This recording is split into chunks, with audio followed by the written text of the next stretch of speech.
Maybe you've heard it before. You're supposed to drain and flush your tank water heater. But is it really necessary? Or is your plumber just trying to make more money? Well, you can certainly consult plumbers who may also have different opinions, and then you're like, who do you trust at that point? You could consult maybe some manufacturers, water heater manufacturers, but I think you know already what you're going to find out there, what they're going to say about that, right? How about checking with a real-life American neighbor that has nothing to gain from you?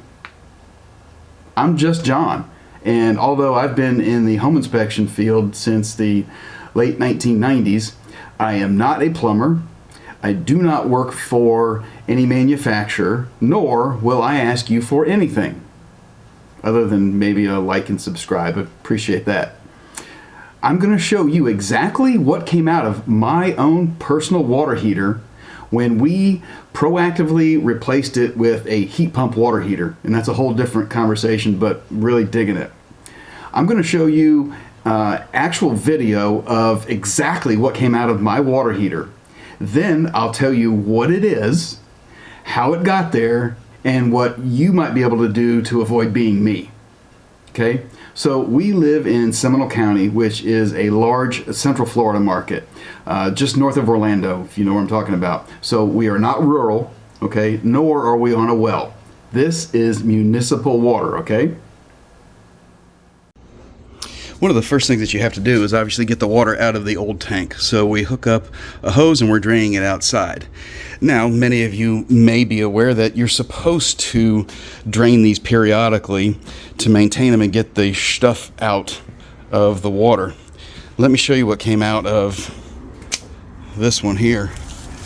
This is where you can see the wet spot here where we started draining it, and look at all the stuff that came out of the water. This was all inside the water heater.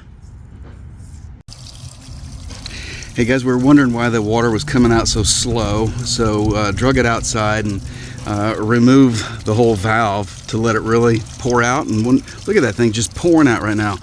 Look at the size of the chunks of stuff that have collected inside the tank. That's why it wasn't coming out very fast. The thing was clogged. Like, what do you expect? So you see how sediment and debris collects inside your water heater. And what that is basically mineral deposits, okay? Hard water contains minerals like calcium and magnesium. And then when the water is heated, the minerals solidify and gravity does what it does. It settles everything at the bottom of the tank, like you saw in that video. So if you have a well, or you live in an older area with an older municipality, sometimes you can also get like sand or grit inside, that kind of stuff inside your water heater.